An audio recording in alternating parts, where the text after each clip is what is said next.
Hey everyone, it's Dr. Stacey Naito, and today I'm going to talk about something that many people have actually asked that I discuss, and that is about fitness over 50.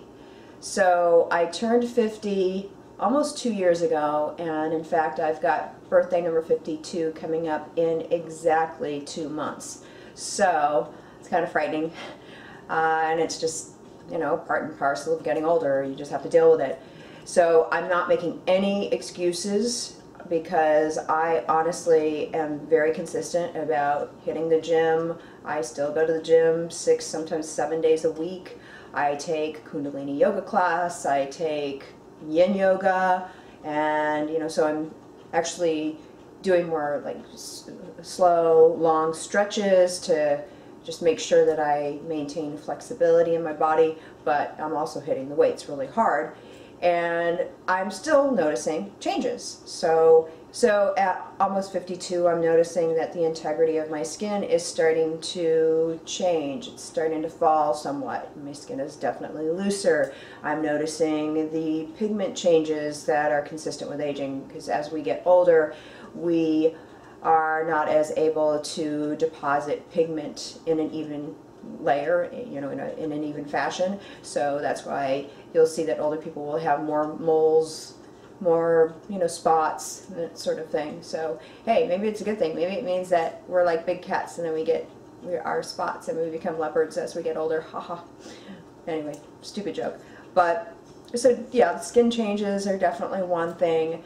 Another huge thing for me was when I was actually going through menopause, and this was about 4 years ago, the texture of my hair changed. So I went from having almost arrow straight hair for like my whole life to suddenly having a very pronounced wave.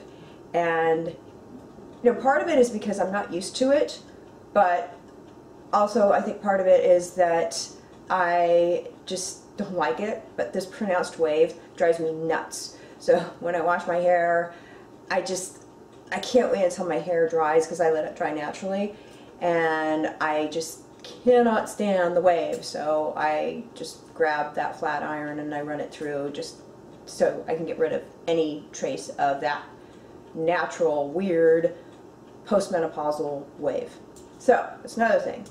And my body composition has definitely changed. I'm not the super ripped person that I was when I was competing, and that's understandable, because at one point I was training 4 or 5 hours a day so that I could look right for the stage. And that's just something that happens when you compete. You work out like a complete fiend. I mean, you have to, because you have to stay competitive.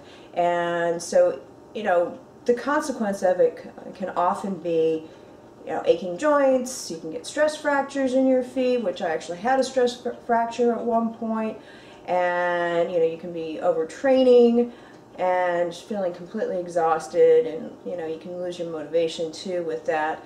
And you can also create some metabolic issues, which definitely was something that I was dealing with when I got my pro card back in 2013. So now I'm just going to stand up so you can kind of see, like, I'm still in okay shape, but again, I'm not super ripped. And part of me misses it, but then part of me really doesn't want to go back to what I had to endure when I was competing. So now some people have asked me what my diet is like now. And I have a more intuitive way of eating now.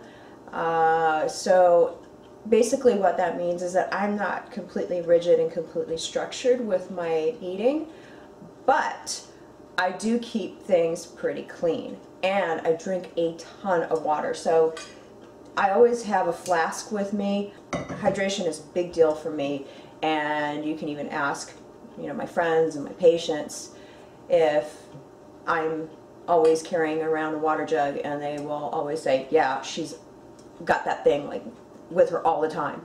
Okay, so I'm going to break down what I will sort of typically eat in a given day. So I start out by eating a small piece of fruit, and then I'll head over to the gym and I'll train. While I'm training, I sip on branched chain amino acids, and then as soon as I get home, and usually that's within an hour after I'm training, because sometimes I'll run errands. I get home and then I will eat a protein-rich meal. Now, I don't do the protein shakes. It's kind of just not my style anymore. So what I've been doing most days is I will toast up a piece of Icon Meals high protein bread, which is delicious. I love it. And then what I'll do is, sorry, itchy nose. I'll take a hard-boiled egg and then I'll slice that up and then mix it with some soy-free veggies, which I really like. I just really like that stuff. And then I'll add some cayenne pepper and some sea salt, and I'll just do like a little, egg salad, open face sandwich. So I'll have that, and I usually will have about 4 to 6 ounces of kombucha. I've noticed that my digestion does respond in a very favorable fashion to the kombucha, and then I will also take probiotics at that time. So after that, basically I'm very consistent about eating approximately every 3 hours. I do eat Icon Meals, and part of that is definitely because I am an Icon Meals affiliate, but I also love the fact that the meals are protein rich, that they're very portable, that they are delicious, and they fit in with the macros that I feel that my body needs. So I eat Icon Meals. So, I might do a really super clean signature meal, like say, salmon and saffron rice with green beans. So I'm not a fan of green beans, so I just slug them down. Then my attitude is whatever I don't like, I'll eat it first. So the green beans go first, for sure. Can't stand the green beans. I just can't stand green beans in general. So then what I'll do is just throughout the day, I may have a turkey chili, an Icon Meals turkey chili, or I may have an Icon Meals Kobe burger slider meal, or there's now a 5-grain bowl that they'll do with either beef or chicken, which is really delicious, so I'll do that. And so every 3 hours I'm eating an Icon meal, or I have another favorite meal that I love to eat when I just decide, hey, I'm gonna go get something to eat, I want something cheap. I love chicken pho. It's like a thing with me. And all my friends know that. I just get cravings for it. So I'll get a large bowl of chicken pho. And I love the fact that the noodles are gluten-free. I get the chicken in there. The broth is always really delicious. And then the fresh basil leaves and the lime juice are just wonderful. So that's pretty typical for me. And I would say, as far as cheat meals, I'll do a cheat meal maybe like once every couple weeks now. It's not like I do it every week. I don't even really think about it. It's just sort of, if it's a Friday or a Saturday night and I'm hanging out with friends and we just go, hey, we're going to get burgers, then I'll get a burger and I'll have the fries, And on the weekends I do tend to have, some wine, because I do enjoy drinking wine. So that's my life. I mean, it's just sort of very, again, intuitive. I love fresh fruit, so I do make sure that I eat fresh fruit. I'm not afraid of it. I'm not afraid of consuming carbs. I'll eat white potatoes. I'll eat, white rice, brown rice. I'll every once in a while eat regular bread, but I'm just not a carb craver. So the things that I crave. So if you want to know the foods that Dr. Naito craves the most, it's kind of a weird list. So I crave chicken pho like crazy. I crave sushi, and part of that is because I'm half Japanese. I grew up with Japanese food, so I love Japanese food. I love sushi. I love certain dried fruits, so I am crazy for Turkish figs. I love crystallized ginger, although I know with the sugar I gotta kind of hold back. And let's see, what else do I love?